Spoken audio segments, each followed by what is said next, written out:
aussi de cette maladie au long cours. On va en discuter tout de suite, mais je vous propose d'abord de regarder le témoignage d'André. Bien, je vais vous parler d'un rêve qui commence bien et qui finit mal.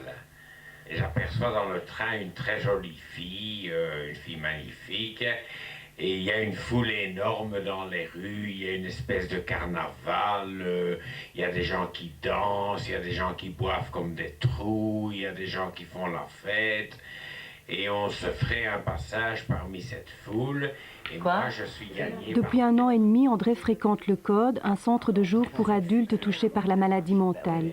Le Code leur propose des activités de type artistique. Aujourd'hui, André termine le montage vidéo d'un rêve. Et je fais quelques excentricités, pas bien méchantes. Et enfin, après avoir marché pendant 2 heures, nous arrivons à une maison. Elle me dit « Entrez, c'est là ». Alors j'entre, elle entre derrière moi, elle referme la porte à clé. Et je m'aperçois que je suis dans un hôpital psychiatrique. Et qu'elle est la psychiatre de l'hôpital.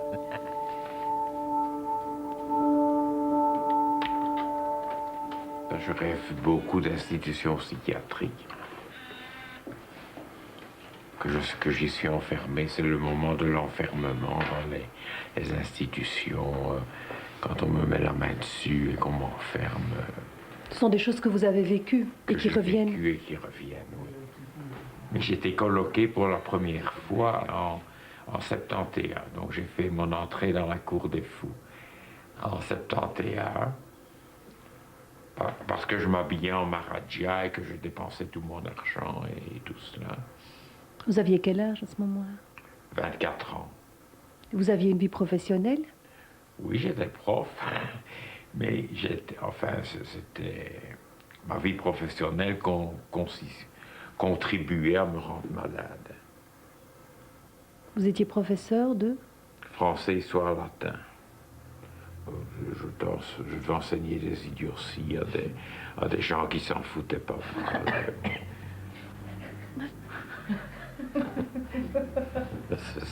C'est ça être prof.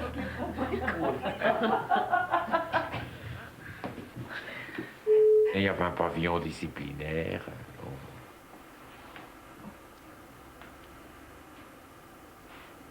Le pavillon 3. Et on vous y mettait pourquoi? Vous vous souvenez de ça? J'ai été mis au pavillon, j'y ai passé plusieurs semaines et peut-être des mois.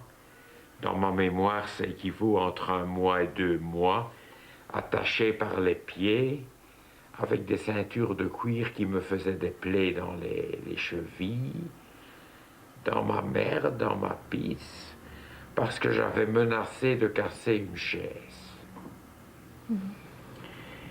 Et alors j'ai continué à faire des stages, des séjours dans des hôpitaux psychiatriques bruxellois, parce que j'avais des hallucinations, parce que j'avais des tas de troubles psychiques, des troubles psychotiques, du délire. Alors on va essayer, André. Ça veut dire qu'il va falloir prendre le mouvement pour qu'il ait la naturelle. Je me souviens une fois, j'arrive dans le métro Saint-Guidon, dans le hall du métro Saint-Guidon, et j'entends des coups de revolver à proximité de moi. Ma réaction, c'est de me coucher. Et puis je regarde un peu la tête des gens, et ils sont imperturbables, personne n'a rien entendu. Et alors, vous voyez la logique de l'hallucination, les gens se changent en sourds-muets. C'est-à-dire ils attrapent tous un langage de sourds-muets. Je les vois, il n'y a plus que des sourds-muets. Et j'ai été dans une rame de métro où il n'y avait que des sourds-muets jusqu'à l'endroit où je devais descendre. Donc, ils sont sourds-muets, donc ça explique qu'ils n'ont pas entendu les coups de feu. Donc, c'est la logique de l'hallucination.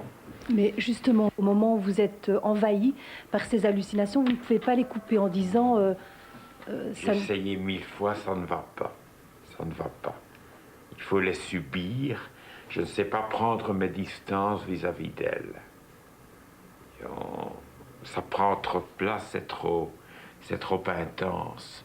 Ce n'est qu'après, quand je me calme, que je me dis oui, je suis encore tombé dans le piège, mais je ne peux pas faire autrement. Et je vous dis, ça arrive de plus en plus rarement et de moins en moins intensément. Alors justement, qu'est-ce qui vous a permis de reprendre pied dans la réalité, dans la vie? Ça s'est fait petit à petit, centimètre par centimètre. Et le code m'a beaucoup aidé. Venir ici m'aide beaucoup. Et si je suis bien actuellement, c'est parce que je viens ici.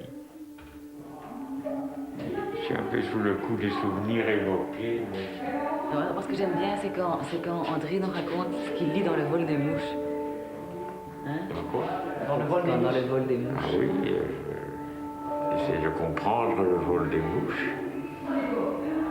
Mais depuis, moi, j'essaie aussi. Hein. Les mouches qui font des zigzags autour de vous quand il fait chaud. J'essaie de comprendre ce qu'elles veulent dire. Comme travail de thérapie, j'ai surtout ma thérapie avec ma psychiatre, que je vois depuis 17 ans, où on se parle depuis 17 ans. Enfin, c'est surtout moi qui parle. Et vous avez l'impression que ça vous a permis de prendre de la distance par rapport à ces délires? La thérapie, j'ai l'impression qu'elle me donne une solidité, une épine dorsale, une colonne vertébrale, face à toutes les choses très bizarres auxquelles j'ai été confronté. Et vous prenez des médicaments? Oui, je prends des médicaments pour la schizophrénie et pour la maniaco-dépression.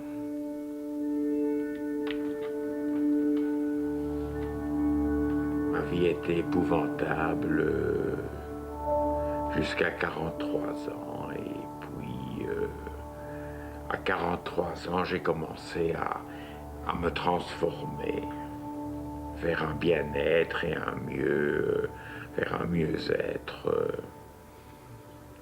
Et je vis dans ce mieux-être. Et je suis très content de la vie que j'ai vécue et très content de ne pas être un pou dans l'enseignement, marié, père de 3 enfants. Très content d'avoir échappé à cette vie-là, très content d'avoir connu la psychiatrie, malgré les souffrances énormes que j'y ai connues. Je crois que la souffrance est fertile. J'ai été combien de fois désespéré, que tout était perdu, que je souffrais trop, que je voulais me suicider, que j'étais au bout du rouleau. Et maintenant, je suis un homme qui était des dizaines et des centaines de fois avec la sensation d'être au bout du rouleau. Ça ne se voit pas. Tout le monde n'arrive évidemment pas à prendre un tel recul par rapport